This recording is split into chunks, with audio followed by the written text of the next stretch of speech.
Welcome to Source Not Found, a show about the worst versions of your favorite things. Every other week, we explore an IP, franchise, or fandom by way of its sequels, spin-offs, and side projects. Basically anything but the source material. I'm Brandon June, and I am a spoony bard. And I am Chocobo Woodall. Woo! Yes! This intro was promised weeks in advance. It's so good. But you mispronounced it. It's chocobo. Did you forget? Dude, honestly, if my nickname was I don't know how my nickname was not Chocobo in high school and middle school. As much as I played Final Fantasy, how my nickname was not Chocobo is wild to me. I got nothing. What do I got? Brandon Junon. Brandon Junon's pretty good. Yes, Junon is not a favorite location of mine or anybody's. No, it fine. sucks. It Junon's sucks ass. fine. No, it's pretty bad. Yeah, it's not fine. Anyway, so y'all probably figured it out already. Maybe you did. I mean, if you're in the know, you did. We're talking Final Fantasy. Yeah, we are. Talking all them chocobos and other things, I'm sure. Yeah, we got a couple other things planned. But the big thing for this episode is what is Final Fantasy and what's our relationship with it, right? Like most of the time we talk about like what's our relationship with whatever IP we are covering for the month. But in this case, this is an IP that is massive for both of us. Yeah. So I'm gonna go and ask you first, Brando, what hit you first about Final Fantasy? Like, why is it so important to you? Ooh, I mean, my first Final Fantasy was 7. I was a little late to the party. You never forget your first. Yeah, absolutely. You don't. A neighbor had a PlayStation with just a binder full of games, and I didn't have a PlayStation for a while. Like, it wasn't until a few years after the console had been out that I finally got one. So, experienced it the first time, like, sort of just watching over, the shoulder. But I was just immediately taken with the world and the graphics and the music, because I'm going home to my Super Nintendo, and I wasn't cool enough to have gotten into like Final Fantasy 2 and 3 or 4 and 6 as they're properly known on the Super Nintendo. I got around to those later, like post 7 and 8 through their PlayStation ports, actually. Yep. But yeah, I think just like I hadn't seen a world rendered in such detail before. This was like a new experience for me. And to just immediately be taken by the characters, that's the first thing that really jumped out to me was like Cloud's iconic hair and, the outfits and the moves in battle, just Barrett's gun arm. Yeah, I was sold.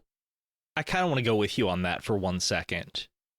Mm-hmm. The thing I think that Final Fantasy 8, 9, 10, 7, 8, 9, 10, like that generation, what it did best was make ridiculously memorable characters.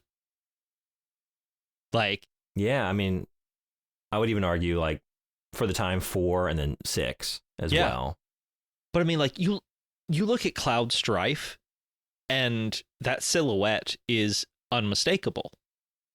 Yeah. Like the Buster Sword, the spiky hair, the single pauldron on his left shoulder, like completely unmistakable. Barrett with his gun arm, Tifa with her gloves, crop top, short skirt, and big red boots, and Aerith with her like sundress, leather jacket, and military boots. Yeah. Like, that's just 7. That's just 7. And you just made a great point. Like, when you're listening to, character designers talk about, like, what makes a great character, or just even, like, I don't know, like, surveying a class or whatever, and, like, listening to educators try and tell you what to do to make a great character. One of the things that comes up is this a character that you would recognize just by his contours alone, just in silhouette? Was that a Hitchcock thing? It might have been. I mean, he is He's in a silhouette and his little logo there. Yeah, I know, but like I feel like somebody I don't know. Maybe somebody was quoted and like, you do not have a memorable character if their silhouette cannot be instantly recognized. Okay, yeah, that's the idea. I don't know if there's someone to attribute that to or not. I mean, obviously there would be, but I don't know that information. But just like what you just listed, like, man, I think 7, yeah, at least half of that cast, if I just saw them in silhouette, I would know it immediately, you know? And I think most people would if you've had any experience with these characters. And I think on that metric alone, I think 7 might win the silhouette battle against any other entry in the series. I agree 100%. And we have a great range of characters there, just like body types and kind of statures and heights and levels of humanoidness, you know? Like 8, I mean, you know my love for 8, but you just, you know, you put them in a lineup and I don't know. They're all just sort of like trim teenagers. I don't know, man. I struggle with, yeah, I see how a lot of them could be easily like just kind of, they're all characters from the OC, but I still think that enough of them had, and maybe this is my love for the game, but enough of them have recognizable features that I could still pick them out of a lineup through silhouette. Oh yeah, I think so too. And I think they're great characters. I'm just thinking when you pair that, or when you put it in competition with other Final Fantasy entries, like, I don't know, even other like human characters, like someone like Waka, who's got a very recognizable like swoop in the hair at the front. Sure. Yeah. You know, I think that's going to catch your attention and be more memorable than like a lot of the characters in 8, as much as I love those characters. But I mean, and then you go directly into 9, which does something very similar to what 7 did. And we are definitely getting into the weeds. I just realized we're never not in the weeds. Okay, before we go into fucking particulars, because that's what we're gonna do here. Let's go back to the basics. So 7 was your first game. 7 was also my first game. Yeah. I had played what we see as 6 now. I played 6, but I wasn't ready for it, I don't think. Yeah. That was my experience with a lot of Super Nintendo RPGs. Like, I was really enamored with the world of like Breath of Fire, which I think was my first RPG, first one I can remember, but like I didn't get it. I think it was Secrets of Mana for me. Okay. Yeah. I think that's right. But yeah, like as a child, I was not prepped for what I needed to be ready for. You know, like there's a lot of intricacies to make that gameplay more enjoyable that as a fucking, you know, not only a preteen, but a pre-10-year-old, like makes it really, really hard to jump into. Yeah. So 7 was my first real introduction to Final Fantasy in general. And Final Fantasy 7 was also the first video game that I ever actually beat. Really? Wait, what? Yeah. You didn't roll credits on a game before FF7? Nope. Not even like a Mario or... Nope. Wow. That's wild. I have this, and it's probably not surprising to people who have listened to all of our episodes up to this point.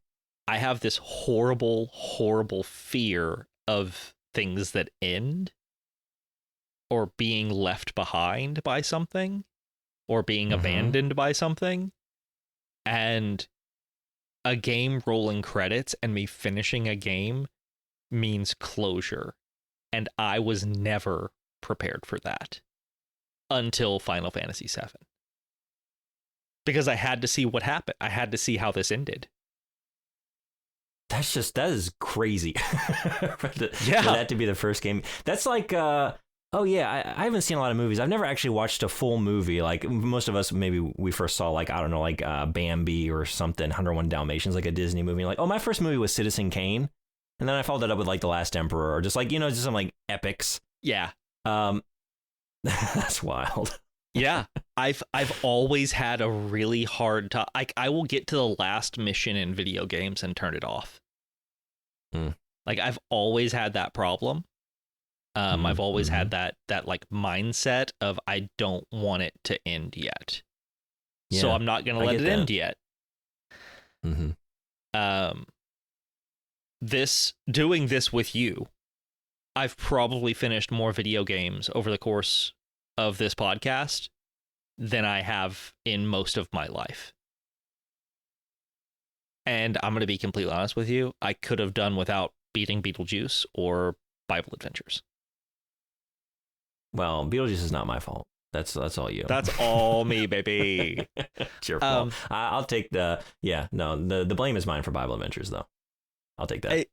And so Final Fantasy VII has a very, very, and I mean this quite emotionally, a very heavy place in my heart and mind.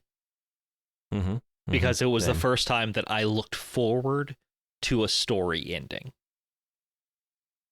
Like, before Final Fantasy VII, yes, I read books all the time. Like, I still try to read, like, 200 to 300 books a year. Like, I am a voracious reader. I always have been, even in childhood. So I loved reading stories. Yeah. But I could always be comfortable with a story not ending. In a movie, there's still more happening. But in a video game, after spending, 50 hours? Yeah. Like, 50 hours in a video game as a 12-year-old, 13, 14-year-old? Yeah. Like, that was a level of commitment that my feeble brain was not prepared for. So, that's where I was with Final Fantasy. Yeah, I mean, I relate a lot to that experience, you know. It hit so hard to be on such a long adventure and to go so many just amazing wild places. Like the way that the 7 narrative in particular plays out. Where like just Midgar alone, just the first leg of the journey could be a full game. And in recent years has been. Yeah. I mean, yeah, no doubt. You know, that first part of the remakes, right? Was just Midgar. And then all the places we went from there just to be on like this truly epic journey with these characters and come to know them so well. And I think the reason why I have a lot of love for 8 and why it's right there at the top, and sometimes I'll just choose 8 as like my favorite, but really, I don't know. It's impossible for me to really decide between 7 and 8. Well, it's just like the characters are always important, and 7 wins the silhouette competition for sure. No doubt. But when I got to 8, like 7 is a more interesting, ambitious, and timely, I would say, an important story, more relevant for where the world is now, for sure, than anything in 8. But I think 8 was the first time playing a game that it wasn't just like I'm playing like game characters on a screen. Like I know these people. I am a student at the Garden. And I know that's fascinating. I know these characters on a level like I know their personal traumas, their dreams, their weird social tics and like weird quirks. And there was such a level of care, and like those characters are so well fleshed out in 8, more so than I think in 7. And it, you know, sometimes some people will say to its own detriment, right? Like Squall is always sort of like the butt of a lot of jokes, like being like this angsty protagonist who's always just like brooding and dwelling on his thoughts. And like, yeah, I get that, but I understood him more than I understood Cloud, if that makes sense. I maybe don't enjoy being on a journey with him as much as Cloud. Maybe he's not like the strongest protagonist or party leader, but I understood him as a human, as a character, as a person, more so than a lot of the characters in 7. And a lot of that can also be blamed, like you can blame that on the localization, which is not great in 7. A lot of translation errors and stuff lost. But yeah, that's why 8 really stands out for me was, man, I knew those characters. I knew that party. I was on that journey with them. See, I think that that's a massive difference in the two of us. And I think it's going to go into us talking about the entire series as a whole here in just a second. But Final Fantasy VII was released right whenever my family started moving around a lot. Mm-hmm. And that was one of the reasons I got to play it as often as I did, was because socially I was struggling. Mm-hmm. Mm-hmm. So Tifa was my crush. Cloud was my friend. Like, it was very easy for these people in this game to become... I mean, a lot of people, especially now, talk about these, like, parasocial relationships and how unhealthy it is. And, yeah, it is. But it was what I had at that moment, and I needed it. I really did. And Final Fantasy VII came in at the clutch for me. And I think that's why it's always hit me so much harder than 8, because it was so time sensitive. Like, if 8 would have hit me the first time we really moved cross country, then I would fucking scream from the top of mountains that Squall Lionheart was my best friend. Like, that's how it would have happened. That's a really good point. And there's a year and some change between us.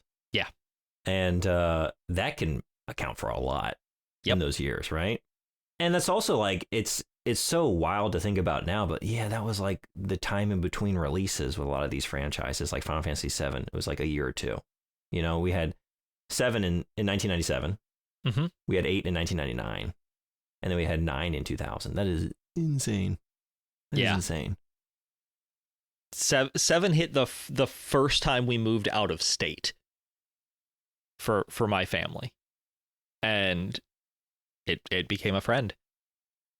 Yeah, and I guess like my primary, like the most angsty of my teenage angst years they were hidden alongside of Final Fantasy VIII. So that's a very good point. Just to like what you're talking about, like something similar, like yeah, there was a reason why also I related to these characters and found something in them in particular at that time in my life. Oh, well, yeah, you were 13 years old.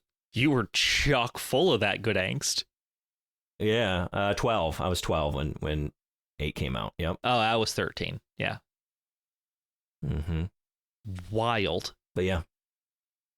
Not only not dating ourselves, but damn.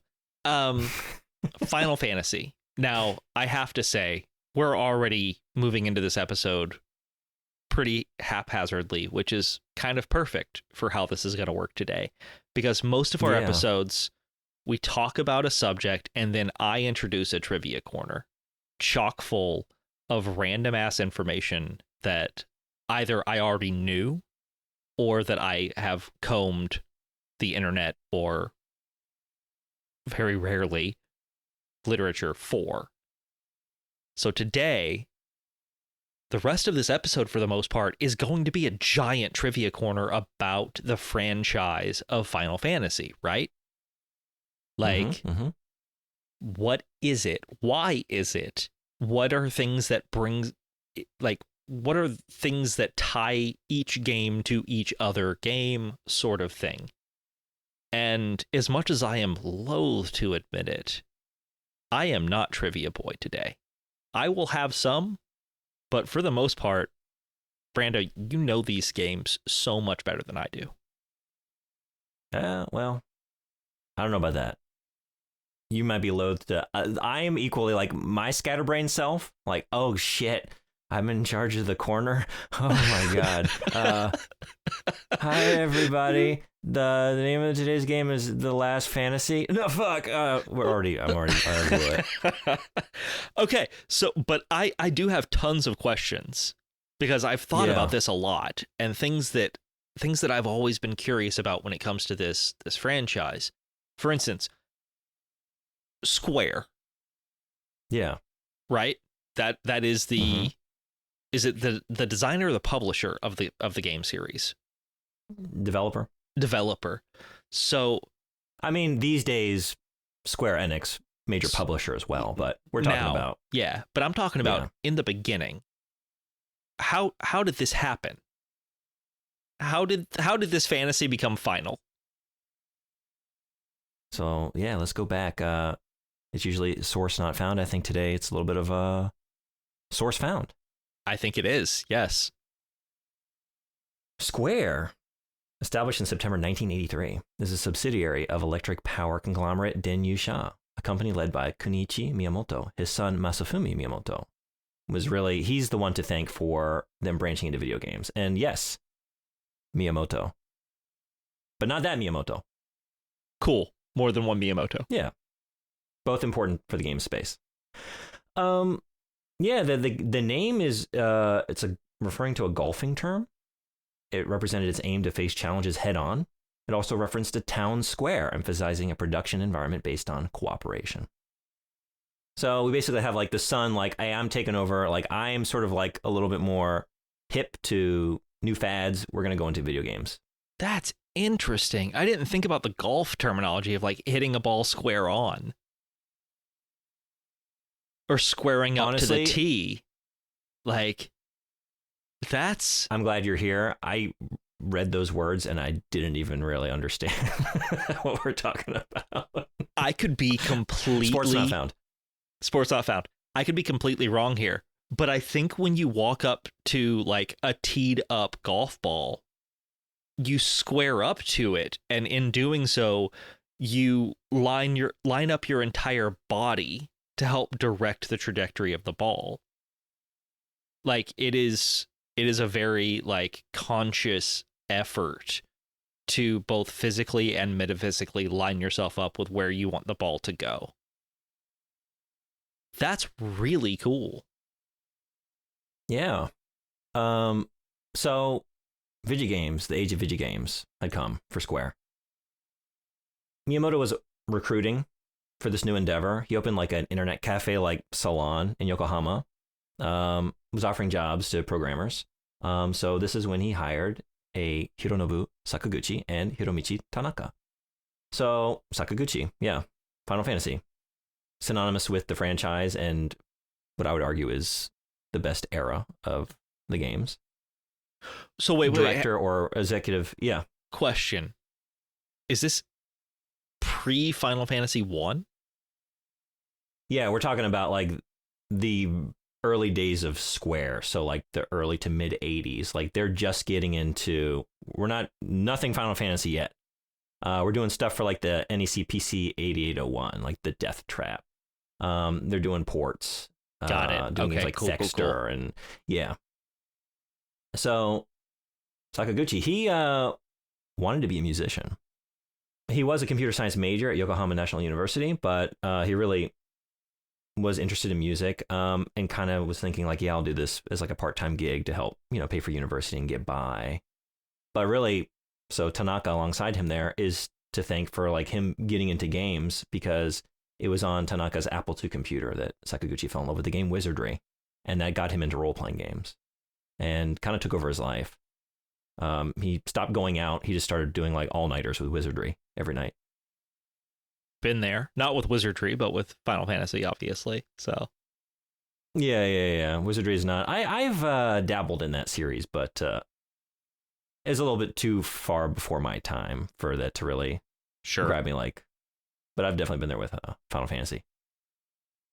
So yeah, I mean, like I just mentioned a couple like their early output, but eventually Sakaguchi was put in charge of the Square A team. So they were doing cartridge-based games. Like I said, they were dabbling in different areas. Like they did some stuff on the Famicom, the NES. They did some output on the PC 8801. They really thought the Famicom disk system side of the business was going to be what pushed them forward. Like that was going to be the main focus for the company. So Sakaguchi's just running this team over here. He hired some programmers. He had, if you play the original Final Fantasy, you'll just see like programmed by Nasir, just one named Nasir, who was like this legendary Apple II programmer that was able to pull off some like amazing technical feats, which is a really incredible part of the story to me. Like you have this Iranian born, he's educated at Cal State, but like set up in America working with a team of Japanese game designers. Obviously the language barrier, pretty wild that probably pretty rough. Yeah. They pulled that off. But so like now we're getting into like 1986, moving into the second half of the 80s. Square's moving around a little bit. They're in Ginza at the moment. Very expensive place to be. Astronomical rents. Starting to struggle. Like their output is not paying the bills. Miyamoto brings together the 4 directors within Square and asks for like proposals for what the company's going to put out. So Sakaguchi wanted to do a role-playing game. Again, his personal passion from his time with Wizardry. And it was greenlit because this is right after Dragon Quest has just taken off. Like, sure. Taking the world by storm. Absolutely. Like, we know it in the West, but in Japan, like, there's a reason why, like, they're not supposed to, I think there's like a law or there was a rule about not releasing like Dragon Quest on weekdays or work days for a while. And that might still be the case. Like, it is a sensation. Okay. So obviously, like, yeah, they're seeing dollar signs. Go for it.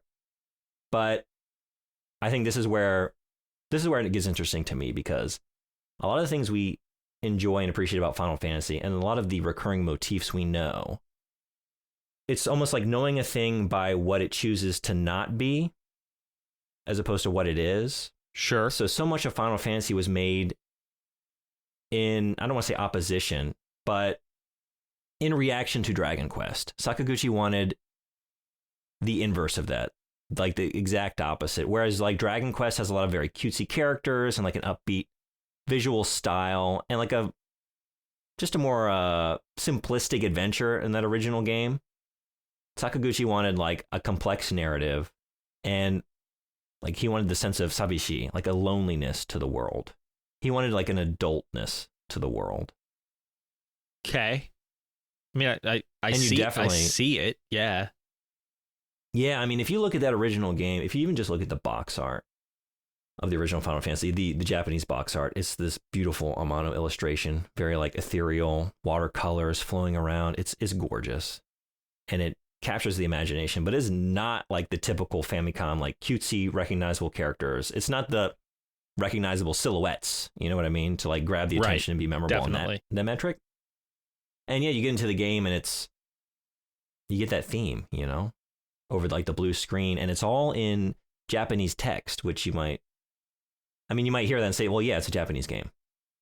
But actually in this era, a lot of games did have English text, and it's like simple stuff, but he wanted to also reinforce like the Japaneseness of the game. So I think like this initial game, we're also meeting like some creators and some of the aspects of Final Fantasy that are most memorable to me, and I think to fans. So real quick, 2 other creators that are there from the beginning are Yoshitaka Amano and Nobuo Uematsu. So Nobuo Uematsu, the composer. Yep. And one of my favorite things about Final Fantasy. If you're a fan of if you're a fan of the genre, you know that name. It's like knowing John Williams. Mm-hmm, mm-hmm. Like it's that level of excellence when it comes to composition. It really is. I mean, it just works on so many levels where you've got these like catchy, recognizable melodies, like whistleable, hummable, but then they're so lush and layered alongside of that. You know what I mean? It checks every box for me. He is wild to me because he's not like a Danny Elfman where you can listen to him or listen to something he's done and be like, that is obviously him. Like, yeah. You can watch a movie composed by Danny Elfman and be like, this is obviously Danny Elfman, but you'll play a game and the sound is so lush and exciting and emotionally driven, and then you'll see it and you're like, oh, I know that name. I had no idea this was him, but I know that name. Yeah. Truly, I mean, he's a prolific musician just outside of Final Fantasy. I mean, other games, but then also he's got a band, the Earthbound Papas, that he's performed with, and the Black Mages. Yeah, just. Which, by the way, if you haven't checked out the Black Mages, check out the Black Mages. I actually, for sure. I jam out to some Black Mages sometimes. It's good shit. One of his, just a fun fact, he lists one of his biggest influences as Elton John. Cool. Love that. Yeah. Mm-hmm. For Amano, I don't know. Why choose? I don't have to choose. But Yoshitaka Amano is my favorite living artist, or maybe just my favorite artist of all time. I've had the joy of going to some of his art shows and seeing his pieces in person a few times now. I've been a fan since the first time I laid eyes on an illustration. I've loved everything he's done. I've sought out, outside of Final Fantasy, like even like Vampire Hunter D, where he did like character designs, and even just random ass anime that he like worked on in any capacity. I'm there. I just got to see like anything related to his work. Angel's Egg is a favorite film of mine. I don't know if you've seen Angel's Egg. I have not. It's basically like a living, breathing Amano piece. It's a very surreal, atmospheric film. I'm a big fan. It's highly recommended. You should check out Angel's Egg. I'll check it out, and I will do my best to make it like mean something to me. Because normally a film that is intended to be artistic and obtuse, I'm normally like, but there's no explosions. Yeah, it is lacking on the explosion metric, but it's one of those worlds like I love being in. It's worth seeing. Yeah, so he was the child of a lacquer artist, and you can kind of see this in his work where he works a lot of like colored inks and like gold leaf and has that watercolor style. A quote from him: "I believe in Kandinsky color theory, which says that we get attached to color as a child. For me, it's black, then red and gold. There's no doubt about it. It comes from the lacquer. Black is reassuring to me, just like red." Yeah, I love seeing like in his background, like, oh yeah, he was brought up around these like lacquered pieces from his father, and just from an early age, like I love these colors. And to see that come out in his own personal artwork, and he's an amazing person. Like he got hired at like 15 to do like in between animations, and then got into character design. Like he's been working in the arts from such a young age, and it just kind of got hired randomly. Like he just kind of went in on a whim. Again, as like a 14, 15-year-old. Crazy. That's awesome. That's really cool. Yeah. So, I mean, he got brought on, like, it was Sakaguchi, I think, was looking at maybe hiring Mobius, actually, for Final Fantasy to do the artwork. Yeah. But the distance was an issue. But at that point, Amano had been, like, I mean, fairly well known. Like, he was doing a lot of, like, covers and work in, like, Japanese sci-fi magazines, like Seiyun and things like that. And I just think it's an adorable story. Like when he was approached to do the art for Final Fantasy, like he hadn't done video games before. He didn't really know what they wanted. So he like presented a bunch of his attempt at like pixel art. Aww. And they're like, no. This is not what we want. Like we want you. We want what you do best. But I think that's a very adorable image of like Amano. Again, like if you don't know his style, I'm drawing a like video game character. Yeah. Just this free-flowing, like ethereal, beautiful, graceful, painterly inks and watercolor, and then just to have him come in with pixel art. Yeah, it's very funny to me. Yeah, so I mean that's the main crew, and I feel like that those creators, obviously so many people involved in Final Fantasy over the years, but if I had to break it down to like a few primary creators that have really like influence like the DNA of the series that is carried forward, even as they've sort of exited the stage in later years. Like Amano doesn't really do much these days. He's like come in to do some of like the sort of iconic, like within the logo of whatever game it is, like that illustration within the Final Fantasy logo to tie it to whatever it is, like whether it's a meteor or like Squall and Rinoa, in an embrace or whatever it is. But aside from that, like he's not actively doing any illustrations or like character designs for the games these days. And these guys are getting up there. And then Sakaguchi, we just covered The Spirits Within. I mean, he's been gone a while. It's been 40 fucking years.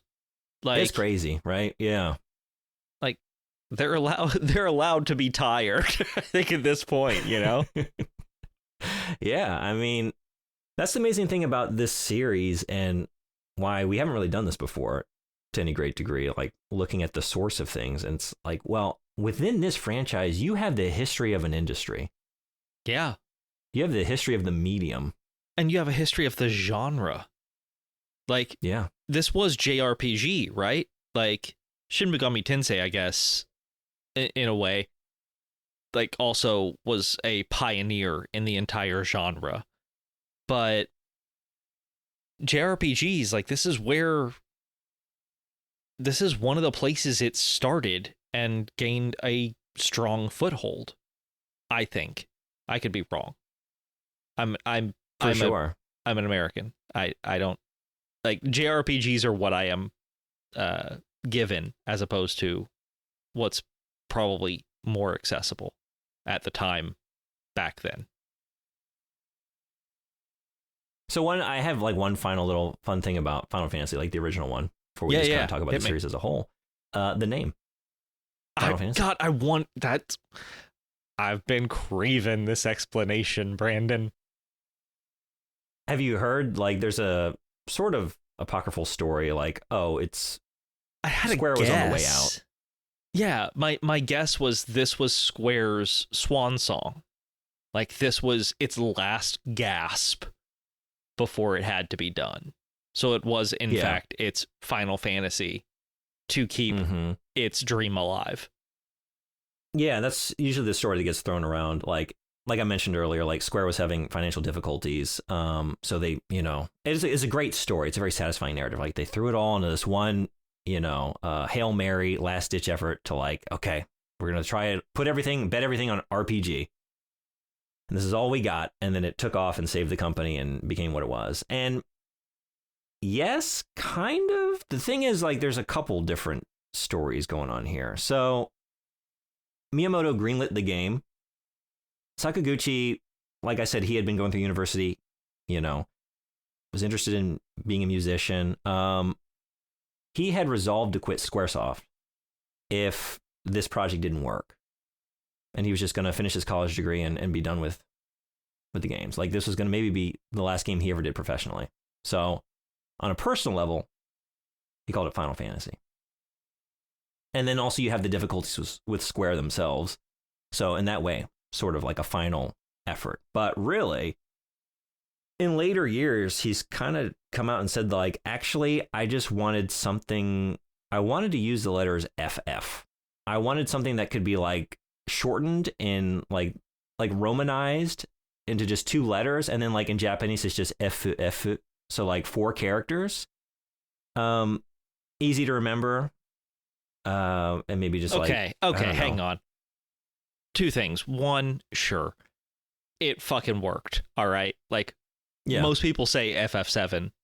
Like, yeah, for sure. He did a good job, but also, come on, just let us enjoy the fucking story, man. Don't do that. I hate to make it worse. Originally, since he's starting from the point of I want FF, how do we make this work? They were going to call it Fighting Fantasy. I hate that.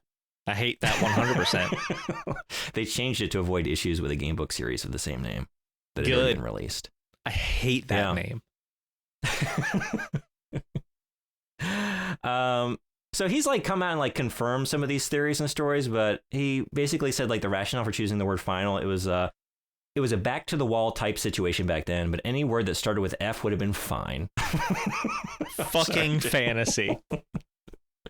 We have this with like there's a story about Toru Iwatani with Pac-Man, and like he took a slice out of a pizza and then looked at it as like, there's the character, And that's another story, like how accurate is that really, and how much is it just a good story? So I don't know. I always like think of that the Brad Pitt's character in Inglourious Basterds, his line like, long story short, we hear a story that's too good to be true. It ain't. Yeah. But they're nice stories. They just feel good. Okay. So we know the beginnings, right? We do. We have the beginnings. Mm-hmm. We're going to be talking about the end next month. Not the end, but the most recent, at least. Yeah. So let's talk about some of the connective tissue here. Yeah. You mentioned some creators. So I would like to mention a creator or two. And by or two, I mean just one. I would like to mention Koichi Ishii. Mm-hmm. Also there from the beginning. but really, really got involved in Final Fantasy II. Mm-hmm. Because he is the creator of both the Chocobo, woo, and the Moogle. Fun fact, he also went on to create the Mana series. Did he really? Yeah. Holy shit. He also came up with the idea of the crystals. And actually, it was his idea to hire Amano. I'm just realizing. It wasn't Sakaguchi. I think his idea originally was to reach out to Amano. So, hell yeah. This guy is the shit. I knew it. Anyway, yeah. So, the Moogle thing. Moogles are a pretty constant fixture in Final Fantasy since Final Fantasy II. They have been in every Final Fantasy game since Final Fantasy II. The story is not much. He drew a white koala in school as a child, and he gave it wings and a little antenna, and he thought the image was really cute, and that was his design for a Moogle. He was right. It is cute. It's cute as fuck. Yeah, it's great. Yeah. The Chocobo, however, is a much better story. When he was in elementary school, he bought a chick at a festival market and loved it dearly, formed a strong bond with it. One day when he was away at school, his parents decided they could no longer care for it and gave it to a neighbor who kept chickens. Ishii was devastated. Visited the chick and kept the memory of this pet his entire life. He wanted in Final Fantasy a companion that would always be there and be always reliable. And that is where the Chocobo was formed. Well, then I would say mission failed, because how many times have I hopped off a Chocobo by accident and then it just fucks off to the corners of the earth? They're not super reliable, but I do love the fact that I don't think you can kill a Chocobo in Final Fantasy. I don't recall ever being able to do that. So, like, I've never tried. Me neither. Why would you? No, they're great. It's just the idea of this creator loving a chicken as a child and then being like, yeah, my parents got rid of it, but you know what? Fuck them. I'm going to make one of the most iconic creatures in video game ever based on my beloved little chick. That's adorable. That's so sweet. It's great. It's just really, really cute. And Chocobo, much like Moogles, have been in every Final Fantasy game, starting with 2. In fact, there are games that focus entirely around Chocobo. That's true. There's a whole spin-off series about Chocobo stuff. Yeah. Yeah, 2 brought in Chocobos. We also that was the first Sid. In later releases, Sid got retconned into 1, I think, but yeah, the original Sid. And that Sid is hot. He's showing off those thighs. He's got that stash. Yeah. It's a good looking Sid. So, speaking of, so we're talking about recurring characters, recurring motifs. Sid, series mainstay. Yep. We always have a character named Sid in every subsequent Final Fantasy. Do you have a favorite Sid? So I have a favorite Sid, but he's not a Sid that I would want to be friends with. Does that make sense? Oh, yeah, I wouldn't want to be friends with a lot of these people. Yeah. And again, this goes back to my own history.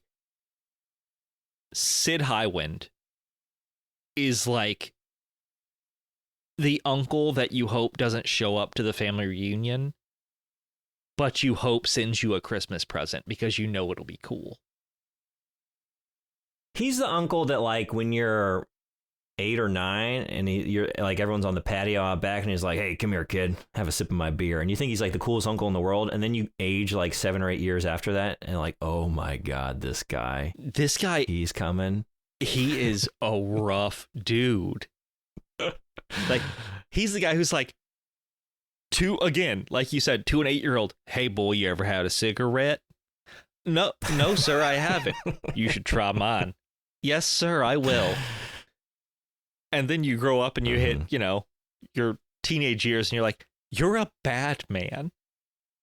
You're a bad man.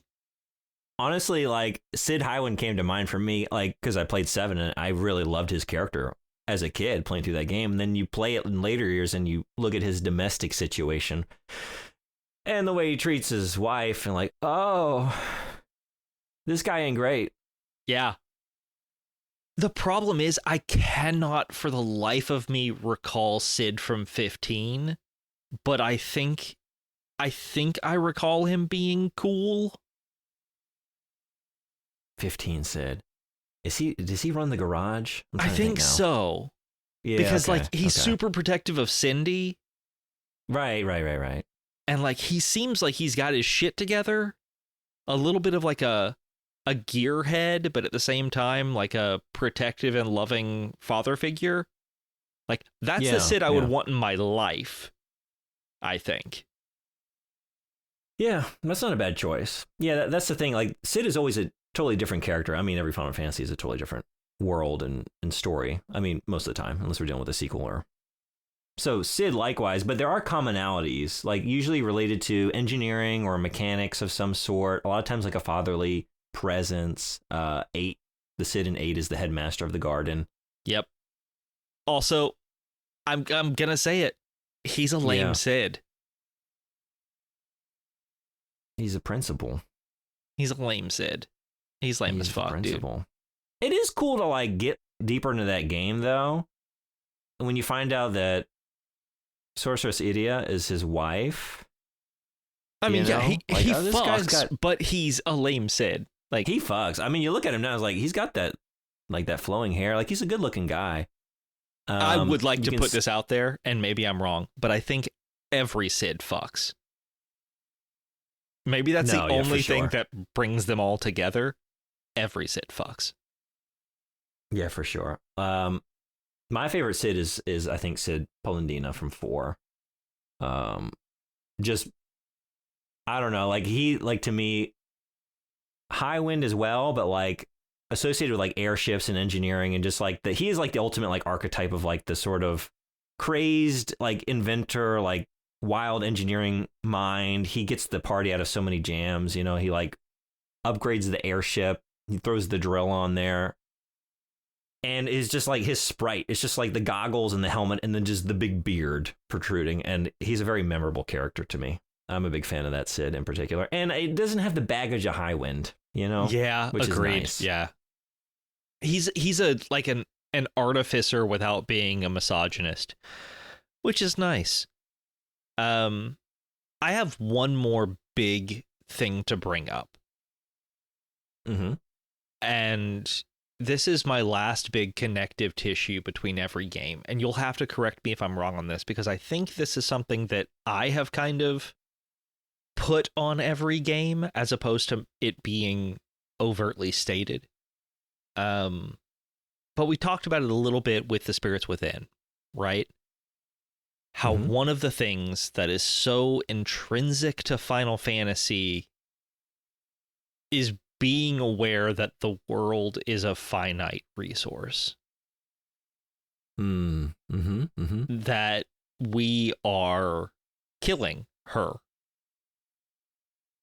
That there is a constant, in every game that I have played, all the way through at least, there is a constant fear of either Gaia or the life stream or the world being destroyed by the greed and veracity of man. And fuck me if that hasn't been topical for 40 years and continues to be so. Yeah, for sure. That's what I was kind of getting at earlier. Like, why 7, even if I have preferences on like a character level in other games, or there are certain games that are cozier to me in some ways, or I like the visual design here, like 7 is the one that is most relevant to where we are now. Which is a fucking bummer, dude, because it is damn near dystopic. Yeah. I mean, you have areas that are kind of, beautiful and continue to be wondrous areas and things like that.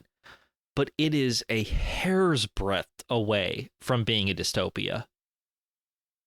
Yeah, and even the places that are like outside, like if you're not in the Midgar slums, you can sort of idealize these more like pastoral areas, like just across the way is calm, There's a whole big world out there, but I mean, the more you get into that game, like that's the journey. You find out like Shinra is sucking the life force out of this planet. Like they're going to take us all down with them. And I think I mentioned on the last episode, I was reading the Two Pasts novel recently that delves into like Tifa's backstory and Aerith's backstory. And it was cool, like with Tifa's in particular, because like Aerith is dealing a lot with the slums, which it was cool to get some like deeper insight into her childhood, but that was familiar territory. But like more so was like getting some background on Nibelheim and like how this mountain town had been just destroyed by corporate demands on their natural environment. Right. And it just like, they've got their tendrils in every corner of the globe, just sucking it dry. And you see that now, right? Like you just might think you're like in this like idyllic small town life somewhere, not even just in America, but I can think of a couple stories in recent memory, right? And just, maybe the train's going to derail where you live, or maybe the water supply will get poisoned where you live. Like you think about like ecological disaster and you never know where it's going to strike, where the hurricane might be en route to next, right? And it's a story that like, this affects us all. We all live on this planet. It's just so affecting when you look at a game that was created almost 30 years ago. Mm-hmm. And I mean, obviously, we're covering the remake of it next month. Mm-hmm. But why did they do the remake of that one other than the fact that it is a lot of people's favorite because it's a lot of their first real experience with a JRPG, because it's fucking prescient. Yeah. Like it still hits. It still hits real hard. That's the thing. I don't think it's just nostalgia. I don't think it was just because it was the first, because I have a lot of firsts that like, the first of this genre, or like a very memorable experience over here. But then it's just nostalgia. Like I don't have the desire to revisit that world, and it doesn't remain in the zeitgeist like Final Fantasy VII does. There's a reason why people keep coming back to this world. That 30 years on, people are still enamored with this world and want to revisit it with these characters, right? And it's because of what's there. I don't know if I'm enamored by the world anymore in Final Fantasy VII. Maybe I shouldn't say enamored, but you know what it is? Yeah. I get to be a hero in this one. I get to try to save it, where I can't do that in my own. Like, fuck, man. Like, I'm Cloud Strife is a singular human being, but he is a fulcrum in which the fate of the world relies. I'm no fulcrum, but I am in that game. That is a compelling story, right? Like if we're looking at similar issues, similar like existential crises, right, facing us in our world, and they seem unsurmountable, right? There's nothing I could do. Like even if I'm worried about resources or whatever, I could conserve, but like, the fleet of private jets over here and this industry over here and this war machine over here, like I'm a drop in this ocean. I can't affect these things. Like those are the things that need to change to like correct this course we're on, right? And like to be in the world of Final Fantasy VII, like to believe like, well, if we had a small band of Avalanche, just a few adventurers that could just by sheer will topple this entire system, right? That is a very compelling story. And it also means that I don't have to worry about any of the ramifications and consequences that would occur if that were to occur in real life. Right? Like, I don't know, man. I'm gonna get off this because I'm gonna get real introspective and serious about it, and that's not what I really want to do in regards to that game yet, because we're gonna cover it next month. But right. Last question before we get into housekeeping. And this is not one that I even have an answer for, so this is directly at you. I hate to throw one right in your mouth, but I'm going to throw it right in your face. Right in your face, right in your mouth. You're welcome. All right. Yeah. Where do you think they're going to go next? What's Final Fantasy 17 going to be? Yeah, what's Final Fantasy 17 going to be? The thing is, I really feel underprepared to answer this one because I have not played 16 yet. I am behind the times. I think 16 was kind of high fantasy. Yeah, I mean, from what I've gathered, it is. But with like a... I also didn't play it. Like, yeah. I played 15 all the way through. Yeah. 15 is the last one, that I played through. And I know that we have differing opinions on it. Check out our Patreon episode. Yeah, no doubt. For some more on that. I'm not a fan of 15, and I think that's why, like, 13 I outright hated, particularly the sequels. Yeah, and they then sucked. 15, there's actually a lot in 15 that I enjoyed, but overall I did not really like the experience, and I felt like where it really needed to succeed, like on a narrative level, I thought it just totally failed. I do like the characters, though. That's the thing. I can, even in the midst of like a story that did not satisfy or like build in anything I thought meaningful or interesting, the idea of being on a road trip with these characters was very fun, and I thought they succeeded on that metric. I just felt like the road trip didn't go anywhere. I think and this is just me tossing this out here as devil's advocate because you know that I actually kind of enjoy 15. I think it's because you don't have the constant party change that you do in games like 7, 8, and 9. Like, you got 4 buddies, and that's it through the whole fucking game. Like, there's no meeting new party members. You have a core group of friends, and that is what you are stuck with through the whole game.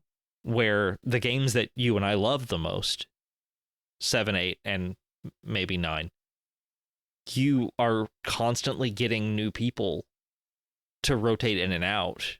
You're constantly getting new options and new stories and new methods, but they're all members of your party as opposed to NPCs, basically, outside of your core group of 4 dudes just on a real good road trip. Yeah. I mean, I get that. Actually, like I said, I like that aspect of it, though. I think it's major strength. I didn't have an issue with that. I liked the idea of having this group of 4 and going on a journey with just them and like having it be a really tight-knit group and really getting to know these characters. I love that. I just thought the journey wasn't very good, and I thought the world was kind of empty and boring. And yeah, the world, like aesthetically inconsistent. You know, there are places where it feels like, I don't know, like rural America, and then other places. And I get it. You're like traversing an entire world and there's going to be a lot of different cultures or whatever. But it just felt like sort of dull, generic in places, uninspired in others. And then again, I just did not think the main quest really resolved in a satisfying or interesting way. It just sort of like all kind of fell forward into this sudden, very abrupt feeling finale, and I didn't care for it. Okay, so I guess, yeah. So maybe my question was poorly phrased. It's not where are they going to go next. The question should be, what would you like to see next? Right, that's good. I mean, nothing. Your question is fine. I'm just being a big old negative Nancy over here. I just found an opening for complaints. Kel Surprise, my dude. Kel Surprise. I guess but I was just like trying to preface it. Like, I have not kept up with Final Fantasy in recent years to any great degree, right? I haven't played the spin-offs. I have not spent more than a couple hours in 14, which is criminal because actually that seems like my shit. I just haven't had the time for. Oh, it's fucking incredible. Oh my God, it's so good. Yeah, so like I feel like this is the era of Final Fantasy where I like I would argue that I don't have any expertise. I've just collected some little fun factoids for today, but like this is particularly like I don't know. But I do think the one thing aside from like Sid, chocobos, Moogles, summons, other things that like we've come to know Final Fantasy for, and of course the music and the art. What I know it for as well is a constantly changing identity. Because we've had like high fantasy, we've had sci-fi, we've had ATB meters, we've had real-time combat. We've been all over the place, and it's constantly changing and reinventing itself, right? To me, that's what is like, it's a series about constantly using this DNA and these recurring motifs, but then fundamentally changing what the game is. Even when it is like a turn-based RPG, like, are we doing like a paradigm system here? Do we have materia? Is it important who my party is? Like, are they going to level themselves and like learn spells? Or can I just like, is it like an 8 situation where I can just junction whatever to whomever and limit breaks change? But aside from that, it's just like, what characters do I want to have along for the ride? So seeing like, again, I haven't played it, but from what I've seen of 16 and how that has changed up the formula as well. And I think seeing how games have just sort of moved on, like there was a time where like Final Fantasy was like the event in a lot of ways. It was like, I remember the days when I would look forward to the new Final Fantasy. Like, I just want to see what the PlayStation 1 or the PlayStation 2 or whatever is capable of, because I know that Squaresoft is going to push it. Like the FMV that I'm greeted with upon opening and putting in this new disc, this new Final Fantasy game into my console, is going to blow my little mind. Like, it's going to be incredible. I'm going to never have seen something rendered like that on the screen before, right? And that's not the case anymore. So I don't know. It seems like a series that's going through an identity crisis, which, again, like I said, it's always changing. But my guess would be that they stay away from like the turn-based battles and stake out a pathway farther from like the more JRPG routes and go off in that direction and follow that. That would be my guess. But again, I don't know. I don't fucking know. How about you? I don't know. I think what I want to see is different than shit. Phrasing is hard. Let me put it better. What I hope to see is not necessarily what I expect. That's true. Yeah. What I expect to see is a continuation of what Final Fantasy VII Remake is. Yeah. And don't get me wrong, we'll talk about this more next month, but the combat, I'm down. I'm good with that. Awesome. Yeah, love it. But what I want to see more of is introducing aspects of other Final Fantasy games that carry so much weight. Give me more tactics. Give me, I mean, you have mini games and stuff like that introduce like concepts and conceits that fit in with that sort of gameplay. But I almost want it to be bigger. Like, instead of it being a single planet that's in danger, give me a solar system. Let me go to colonies.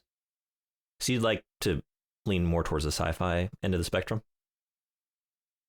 The sci-fi end of the spectrum, but without... more like a Firefly. Less like a Star Wars. Like, give me grit, give me dirt, give me rough. I don't need sci-fi to be clean and pretty and shiny, because I don't think Final Fantasy has ever been that. Yeah, when it has, it's been my least favorite experiences, right? Like, the cleaner and shinier it is. Yeah. One of the things that Final Fantasy does best is make us look at our own fallibilities, makes us look at what we are most guilty of as a species and go, oh shit, this is what could happen. And you know, I don't know if we're going to be colonizing anything in my lifetime, but it certainly wouldn't surprise me if it happened in the next 50 years. So let's see Final Fantasy do a solar system where instead of the planet being in danger, its star is. And Sid Highwind, or our Sid, is in fact an interplanetary pilot. And we get not just new continents to explore, but entirely new geographic planets and regions, new environments entirely.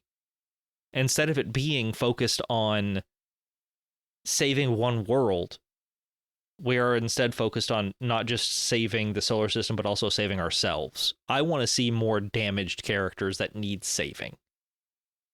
Yeah, okay. Squall never needed saving, to me. Cloud needed saving. That's why Tifa was there, right? Yeah. Like, give me a character who's as damaged as I think that I am, that I can fix, because that'll feel real good. I get that. That's a good list of wants.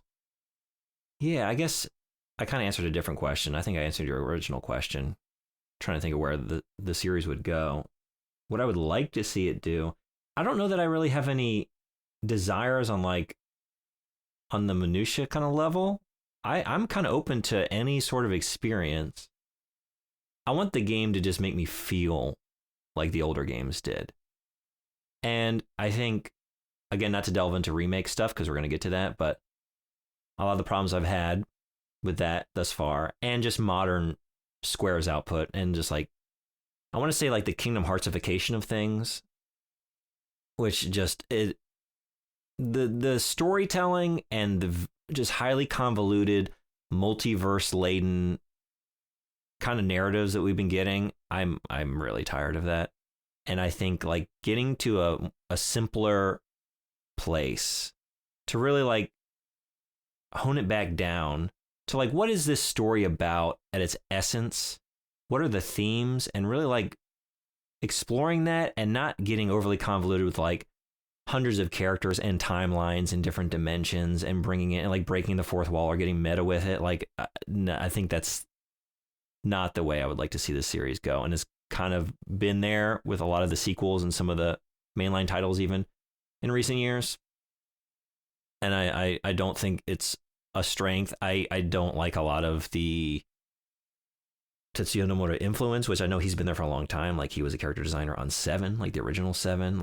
He does great work, and I've loved a lot of his characters. But I think sometimes you have a creator where when they are unfettered or put in charge, and you see a lot of their inclinations come to the fore of a studio or a company, you realize oh yeah, George Lucas was actually better, contained within a studio system. His worst ideas weren't allowed.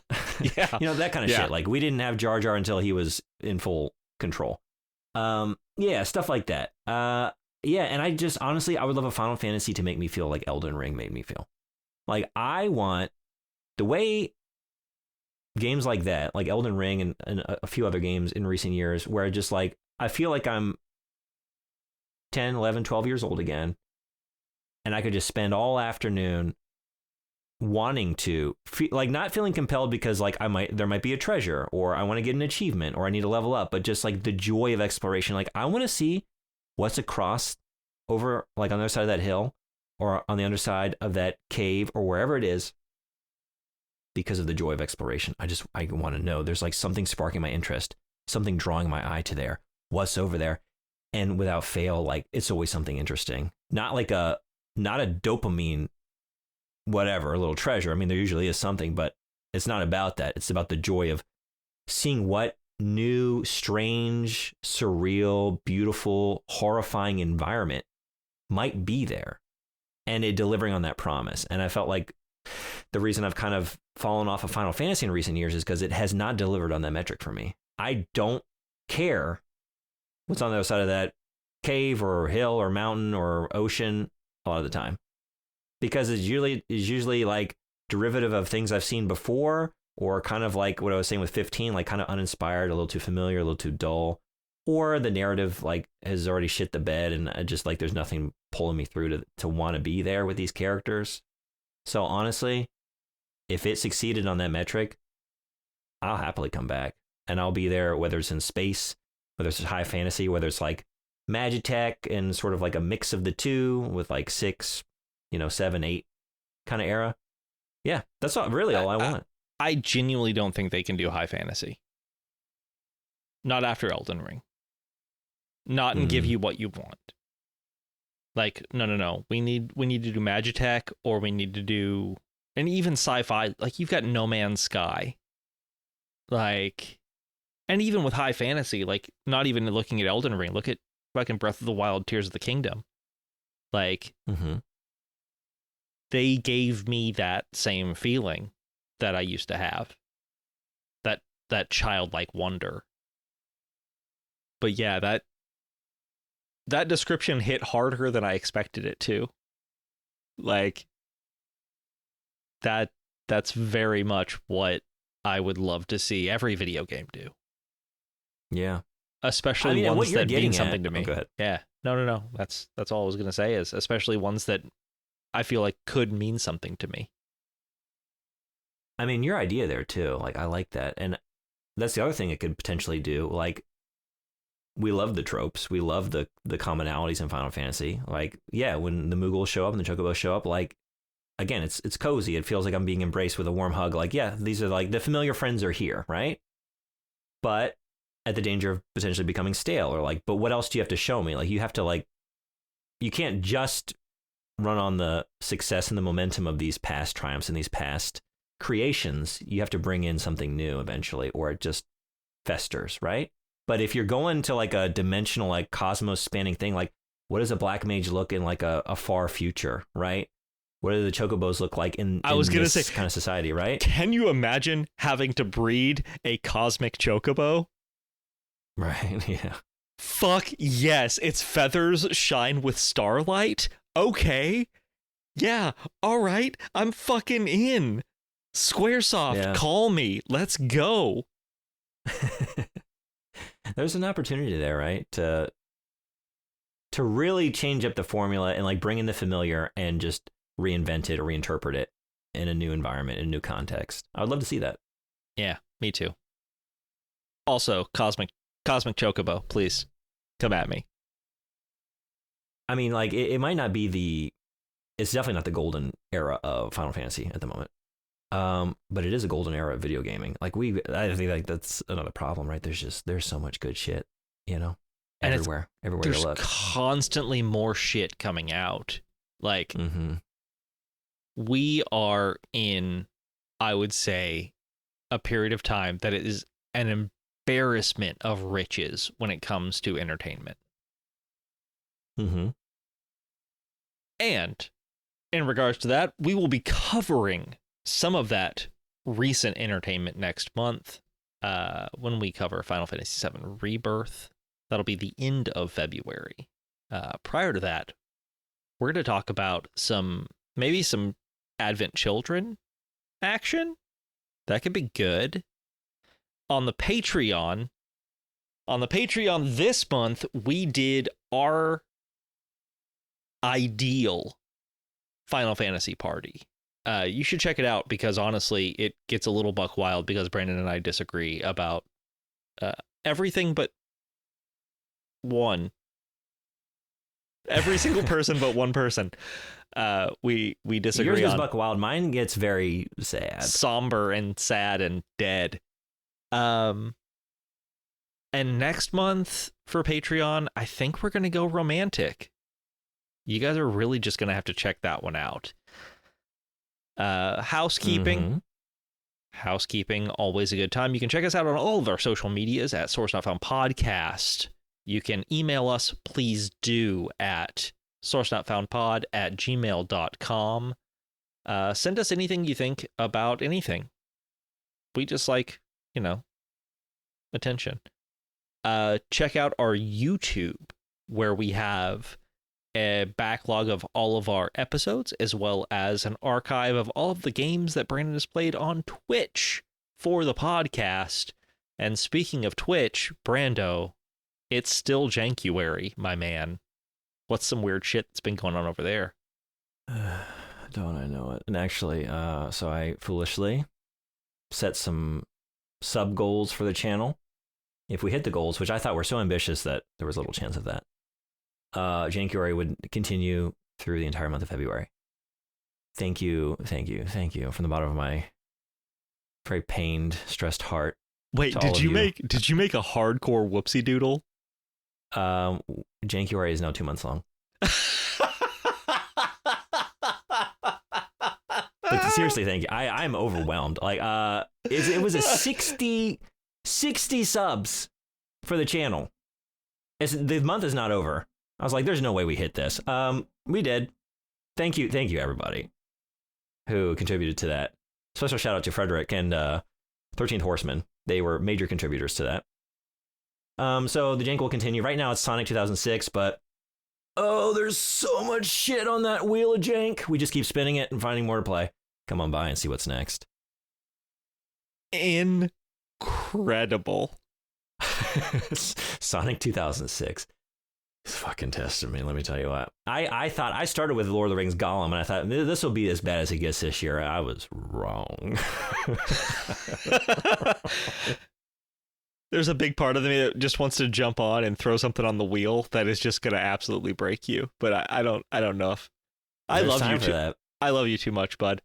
I think, you love me more than I love myself, apparently, because I did it to myself. But twitch.tv/LeJunebug, link down in the show notes. Come on by, see what I'm playing next. And thank you, as always, to St. Coelacanth, Jesse Jelena, for that theme song of ours. Also, link down in the show notes. Check him out on YouTube. Has an amazing body of work. Put out an EP recently. Go on by, check him out. And it is that time. We would love to shout out all of our wonderful patrons. Brandon, you already shouted out 2 of them on accident, I think. I mean, it's never accidental. Of course not, yeah. They're always top of mind. They truly are generous, but we are so thankful to all of you. So again, thank you so much to 13th Horseman, Frederick V. Vorhog, Susie Daggs, Joey Bishop, and Jacob Spindell. Friendship. We love you so much. Thank you for your continued support. And I don't know, man. Like, I was going to do the whole... Oh, no, I don't like that. I was going to say check your toilets for chocobos, but that makes me sound kind of perverted. And I'm not good with that. Qua. That's what they say, right? Quay? Is it qua? Quay? Quay? Is that? I think you got it. I don't know. KWEH, right? KWEH. May all of your...